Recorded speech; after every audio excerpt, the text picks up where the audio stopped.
semuanya, kami dari kelompok 12 akan menjelaskan materi tentang riba, bunga bank, dan bagi hasil. Yuk, mari kita bahas. Nah, sebelumnya saya akan menjelaskan apa itu riba. Menurut Heri Sudarsono, secara umum riba adalah pengambilan tambahan yang harus dibayarkan baik dalam transaksi jual beli maupun pinjam meminjam yang bertentangan dengan prinsip syariah. Adapun ayat yang mengharamkan riba yaitu Quran Surah Ar-Rum ayat 39 yang berisi, dan sesuatu riba tambahan yang kamu berikan agar dia bertambah pada harta manusia, maka riba itu tidak menambah pada sisi Allah, dan apa yang kamu berikan berupa zakat yang kamu maksudkan untuk mencapai keridhaan Allah, maka yang berbuat demikian itu orang-orang yang melipat gandakan pahalanya. Selanjutnya, agar lebih jelas, mari kita perdalam materinya.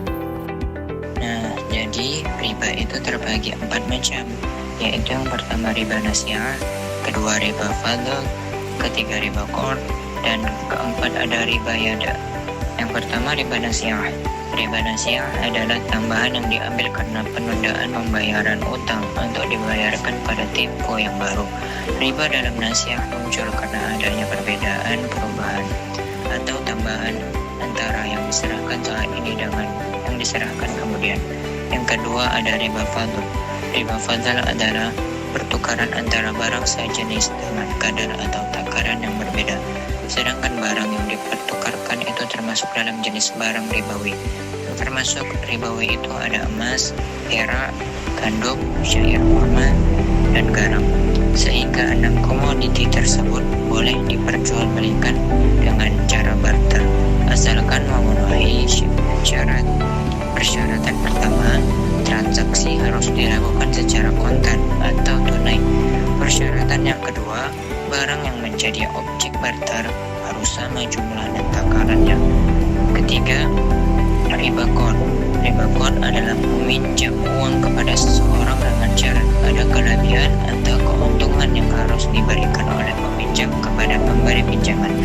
Contohnya dengan meminjam uang 100.000 lalu disyaratkan mengambil keuntungan ketika pengambilan. Yang keempat, riba yada.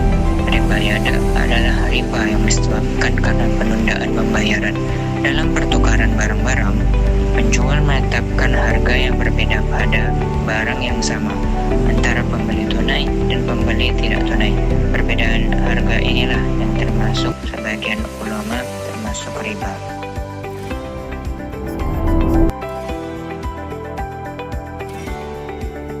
Menurut Tasnir, bunga bank dapat diartikan berbagai bala jasa yang diberikan oleh bank berdasarkan prinsip konvensional kepada nasabah yang membeli atau menjual produknya.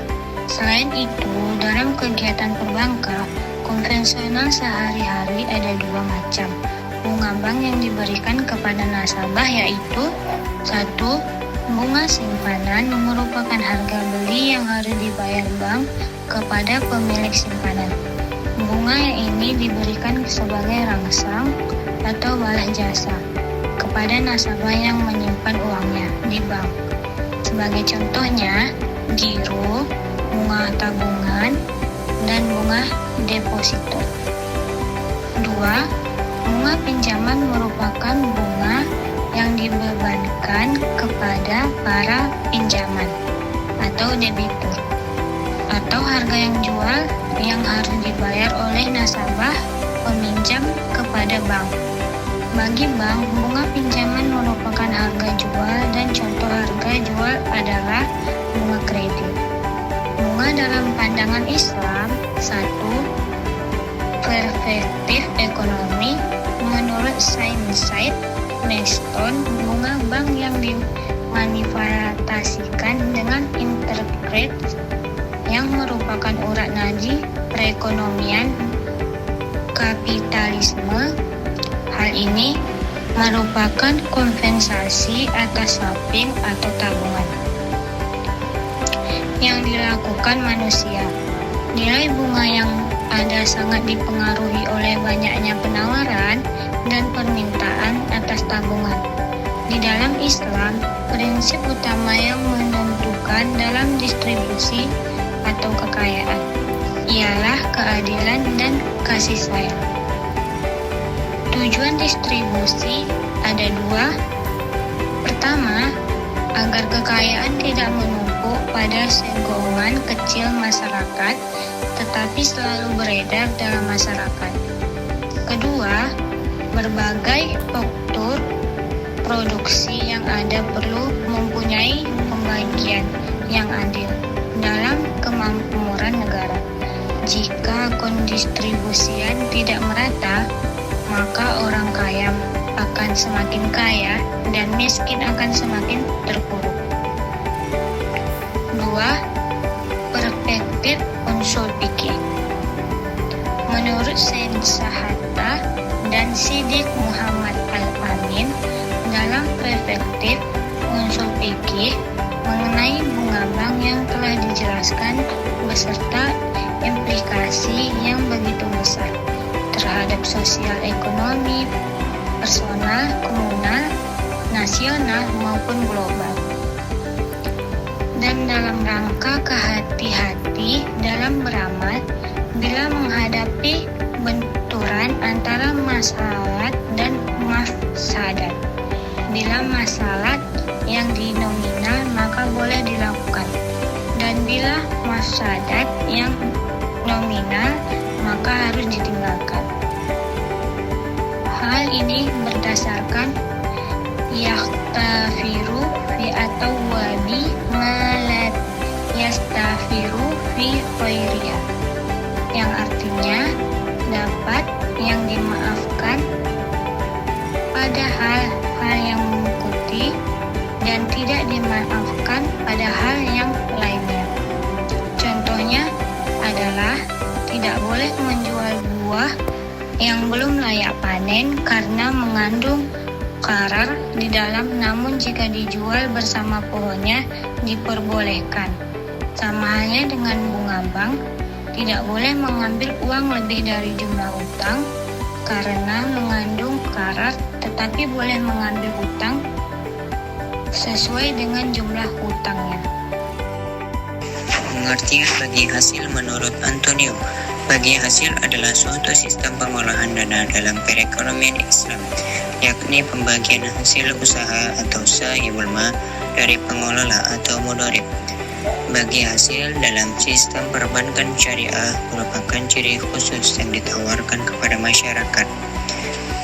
Mekanisme perhitungan bagi hasil yang ditetapkan dalam perbankan syariah terdiri dari dua sistem, yaitu yang pertama adalah profit sharing. Menurut etimologi Indonesia, profit sharing adalah bagi keuntungan. Dalam kamus ekonomi diartikan pembagian laba. Profit secara istilah adalah perbedaan yang timbul ketika total pendapatan atau total revenue suatu perusahaan lebih besar dari biaya total atau total cost. Pada perbankan syariah, istilah yang sering dipakai adalah profit and loss sharing, di mana hal ini dapat diartikan sebagai pembagian antara untung dan rugi dari pendapatan yang diterima atas hasil usaha yang telah dilakukan. Yang kedua adalah revenue sharing. Revenue di dalam arti perbankan, yang dimaksud arti revenue bagi bank adalah jumlah dari penghasilan bunga bank yang diterima dari penyaluran dananya atau jasa atas pinjaman maupun titipan yang diberikan oleh bank. Revenue menurut perbankan syariah adalah hasil yang diterima oleh bank dari penyaluran dana atau investasi ke dalam bentuk aktiva produktif, yaitu penetapan dana bank pada pihak lain. Hal ini merupakan selisih atau angka lebih dari aktiva produktif dengan hasil penerimaan bank. Konsep bagi hasil. 1. Pemilik dana menanamkan dananya melalui institusi keuangan yang bertindak sebagai pengelola dana. 2. Kedua belah pihak membuat kesepakatan atau akad yang berisi ruang lingkup kerjasama, jumlah nominal dana, nisbah, dan jangka waktu berlaku kesepakatan tersebut. 3. Sumber dana terdiri dari A. Simpan, B. Modal, C. Hutang pihak lain.